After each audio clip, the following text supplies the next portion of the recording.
Hello and welcome back to another build day on DriveDriverDriven with Project Blunicorn, the 2017 Ultima Evolution.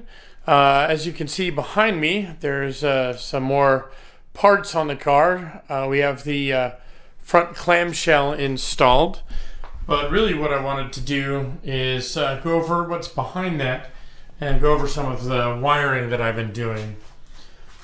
So on the chassis here, there's really three sets of wiring. You have the main chassis harness, which is here below the screen, and this is kind of routed and anchored down in various areas. The main fuses and relays and whatnot, that's part of the chassis harness for the car. Then there's a second harness, which actually isn't in the car right now, and it is down in that box there, which is the engine harness for this guy. And that's all of the sensors for the engine, plus the pickups for our pedal, and a few other breakouts for like an OBD2 port or what have you. And then we have our third harness, which is for the aim dash unit, and it's geared for motorsports. So we have like the aim dash. We have these temperature sensors from Izze Racing. That's right here. And this, in particular, this is our brake sensor for the left front wheel. There's also a tire temperature sensor and a load sensor that's yet to go on the shock. And there's one set of those sensors for each wheel all the way around. And then we have double brake pressure sensors for each circuit. There's a radiator temperature sensor, and then as well as like oil pressure, fuel pressure, and what have you that go on the motor.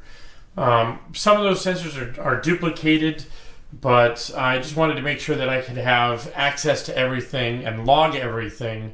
So some of that information may or may not be available via CAN from the engine harness. So with that sort of set in place, I'm really focusing on the main chassis harness. What I wanted to do was go through the list, all the papers, make sure everything terminates where it's supposed to. As you can see, we have our headlights hooked up, and we have our tail lights hooked up, as well as I had run and labeled all of our lines here, so if we can get around, and that was so I could make sure that every circuit works like it's supposed to before all of the body is set in place. So for instance, one gotcha, if I can get over here, is if you look here, this is a breakout branch from the harness that should contain one wire for an ACU sump and two wires for the brake light switch at the back of the car. However, this harness was loomed incorrectly, and it mixed up the wire for the ACU sump with one of the wires for the brake light switch. So where it branches, it groups the wrong two wires together. And that was something we had to discover through testing. Otherwise, most everything was okay.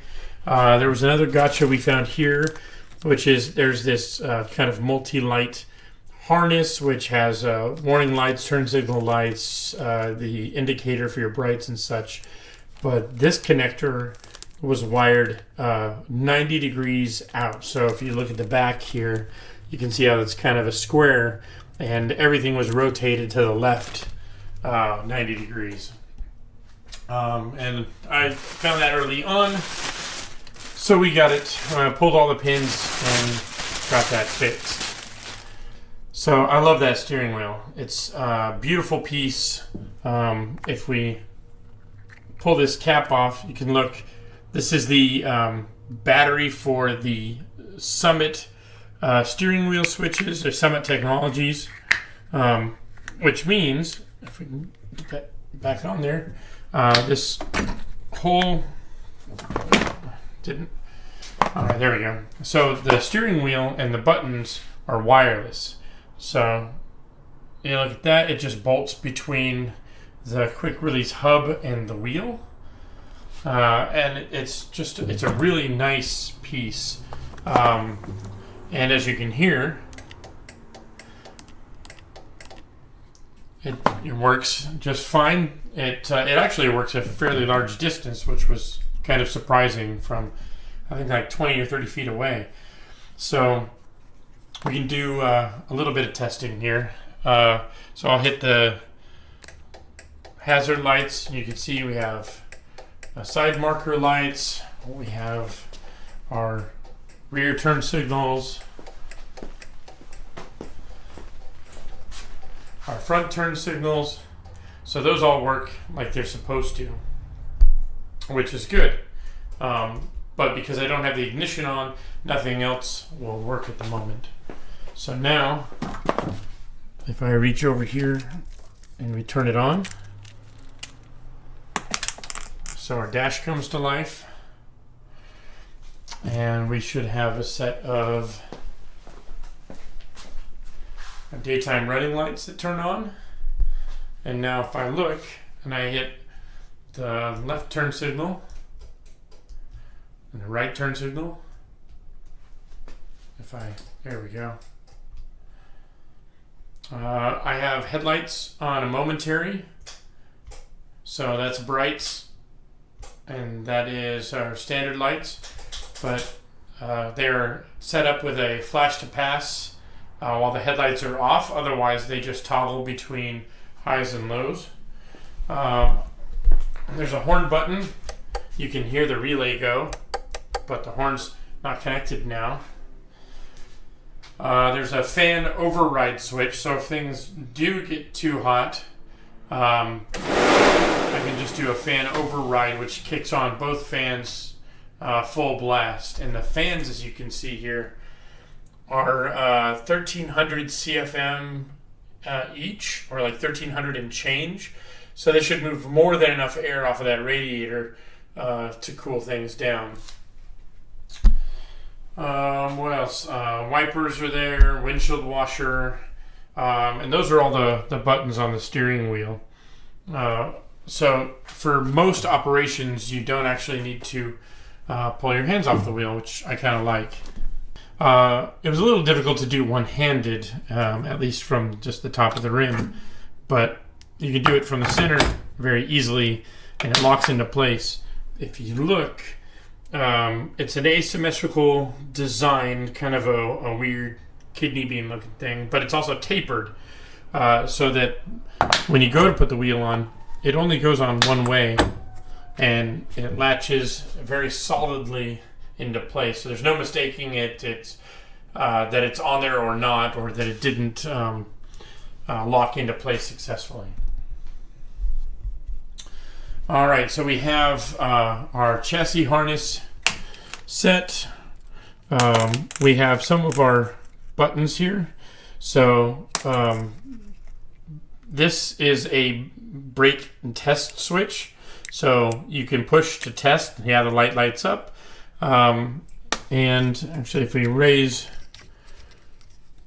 our little guy here so we can see it, when I test our brake, that's my brake warning light, because it won't be obvious that, you know, my brake system is gone. But if I hadn't noticed it, I have two lights. I have a warning light in the middle, a warning light on the switch.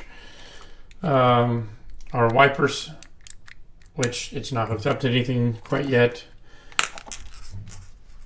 Our other switches.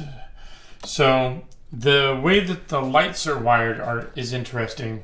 So on the headlights, this is the main headlight switch, and you can hear me activating it and nothing happens. However, if I turn on our parking lights or idle lights, so now we have our idle lights or parking lights turned on, as you can see, and the headlights are off, but now we have this kind of parking light here over the high beam. And now, and you can see it lights up on the switch. If I hit our headlight switch, it lights up indicating that the lights are on.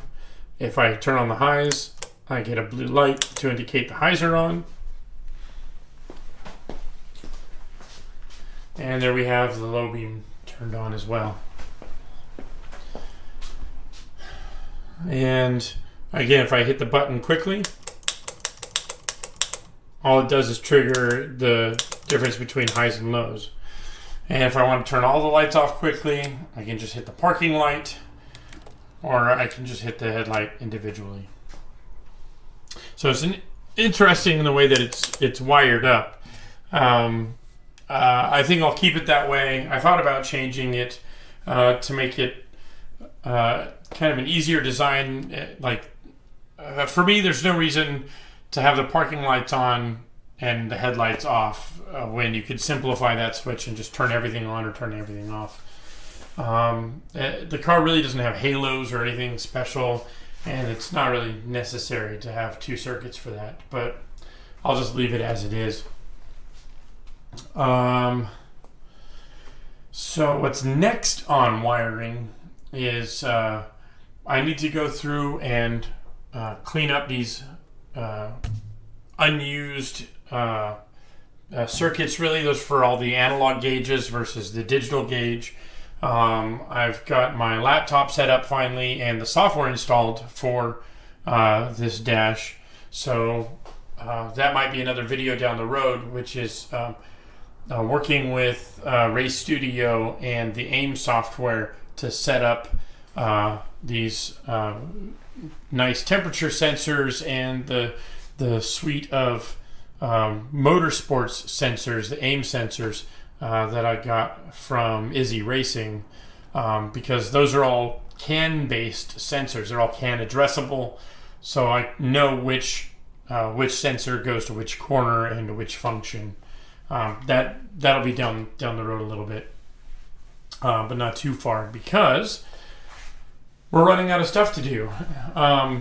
Also on our plate is we have to get these side pods back off the car. We have to get the front clam back off the car, so pull all the lights and all that stuff. And we're going to hit it with some paint. I have etching primer, so that'll protect our fiberglass. It should actually change the color a little bit, especially in the sun. Just kind of a weird function of once the light hits this with a kind of a black backing. That's a weird phenomenon, but anyone who's had one of these cars and painted those panels seems to remark about it, so we'll see what it does here. So we'll get these panels pulled off, get them protected. I will continue to work on our wiring harness, and we need to finalize our radiator install because right now the front clam is in the way, but I need to pull the radiator one more time, put our side panels in place for the radiator to guide the air through it rather than around it, and then we can final mount the radiator. Oh, actually, there's one other thing. So this is our AC condenser, and that needs to go on the car before we final mount the radiator. Otherwise, that'll be a huge pain in the ass. So we'll get that done. So yeah, there's still a handful of projects to work on, but the car's coming along, and once we get through the wiring, we're going to be mostly finished here. It doesn't look like it, but really these larger parts with the center section and the side pod and the front and rear clam, those are only a few pieces, and they make a big visual difference, but as far as progress on the car, very little. So we'll get going on these projects, and I'll keep you updated.